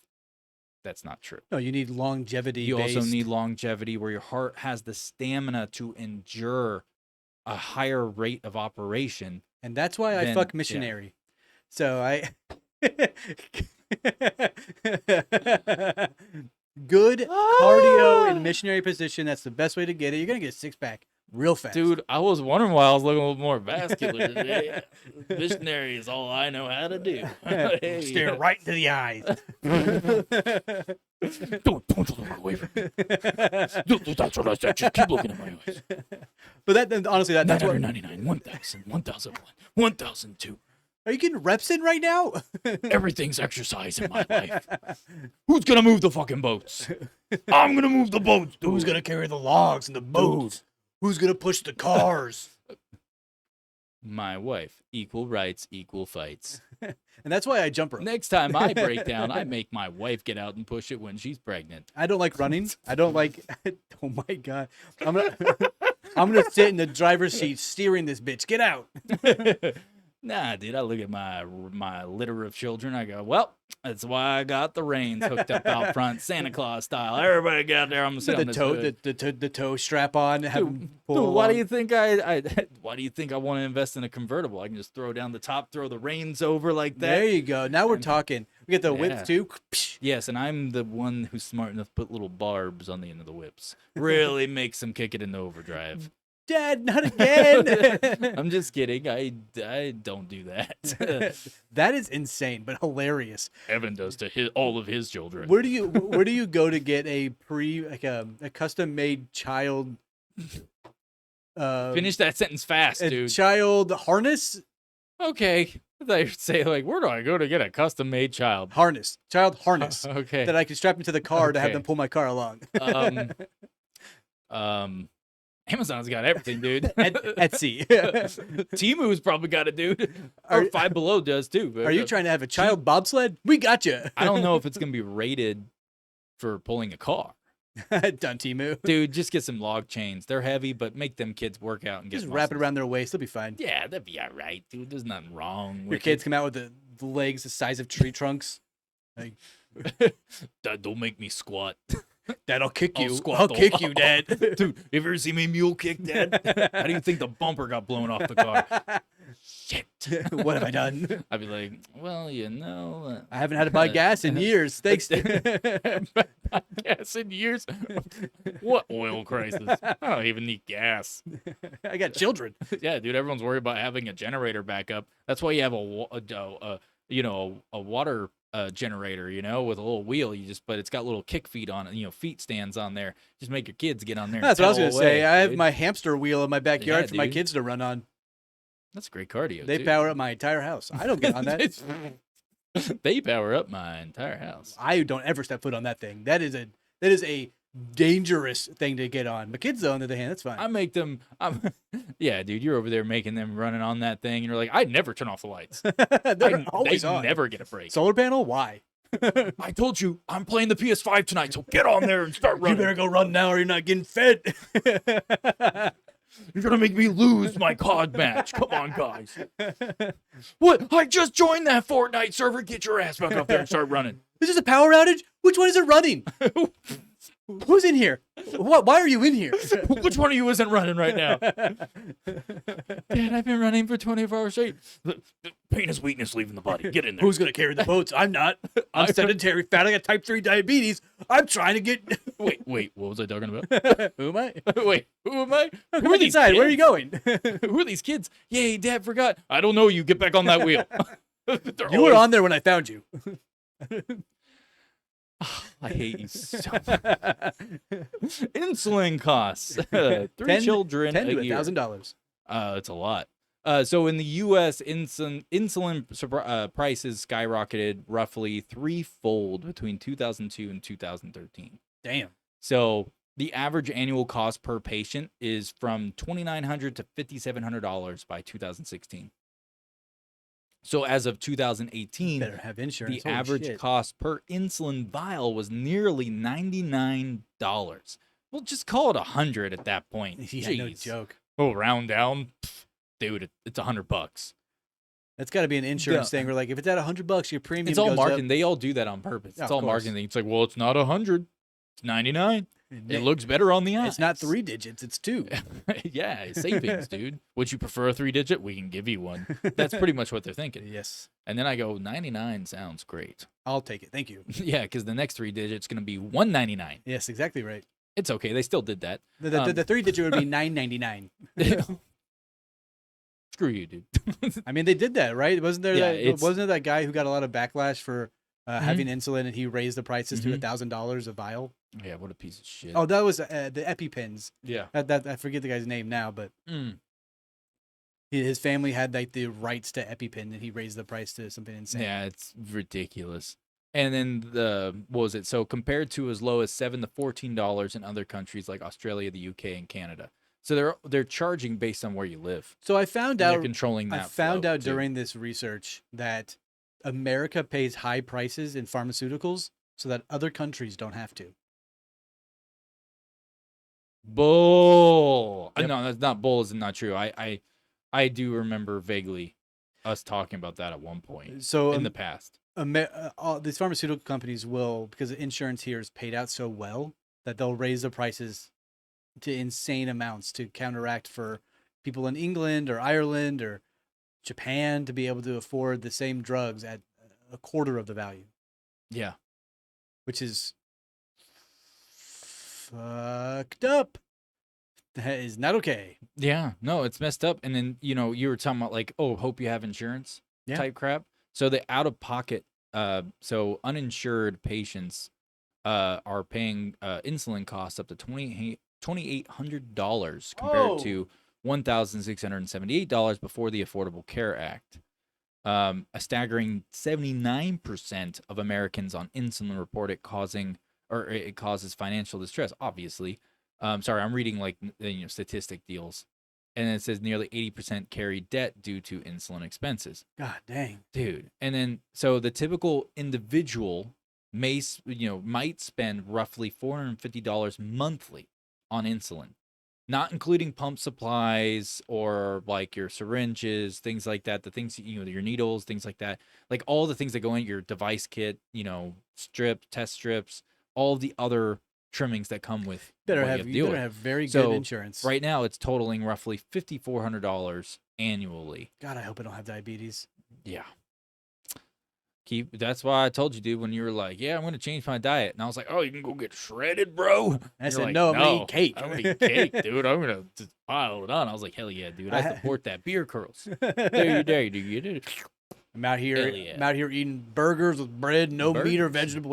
Wait, I'm out here eating burgers with no vegetables, bread and meat only. Put a little slice of cheese on there, and I'm chugging Mick 40s all day long. Big 40s all day long. Oh, yeah. Steel reserves to the brain. So right now, Medicare Part D insulin is capped at $35 per month. And that's all thanks to the Inflation Reduction Act. And then it says some manufacturers. Dude, can we wrap this up? I gotta piss so bad. Oh, yeah. Sorry, I'm almost done. But it's insulin. It matters. I hate you.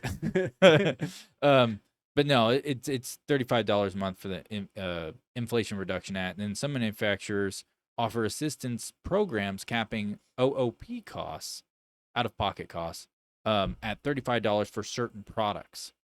You can find that information on diabetes.org. So, what was it? So we already know why all this matters. Talking about this because you get, people need to be aware because you may be stuck having to take it. Absolutely. If you're not taking care of yourself, And- you're going to be stuck paying this bill, paying these prices, everything. Right now, you think like, oh, I could afford another truck payment. No, I can't. No, no way. Well, this is more than a truck payment a month. Also, it can be like, I'm It's 25 years old. I'm fine. Yeah, if you got an extra $600 to $800 sitting around monthly, By you're all willing. means. Yeah, go ahead, live your sedentary and not so great lifestyle. And as we are leaving, thank you all so Mhm. much for joining us. I want to give a shout out to One Lou. I'm not going to say the full name, but One Lou, you gave us 2 gift subs tonight. Thank you so much. Anybody in the chat who got it, big shout out. Thank you so much. Thank you to Thunder Bucket for subscribing as well. yeah. We'll see y'all next time. Yeah, Huh? yeah, and then if anyone just jumped in because it looked like we had another viewer tick up, right when you were saying that, just so you know, I mean, we're not taking the video down. You'll be able to rewind it and watch it, Absolutely or right. all that stuff. So, yeah. Anyways, that's all we got, and we'll catch you guys on the flip side, right? Yeah. Hasta la vista, baby. Yeah. Go See for you a guys walk. later. Go for a run. Yeah, go for a walk. I tried to switch to you when you're saying bye, but it delayed. Hasta la vista. There you go. That works. Yeah. Don't be fat. Let's go. Don't be fat. Have a nice night. I gotta go pee. Oh, yeah.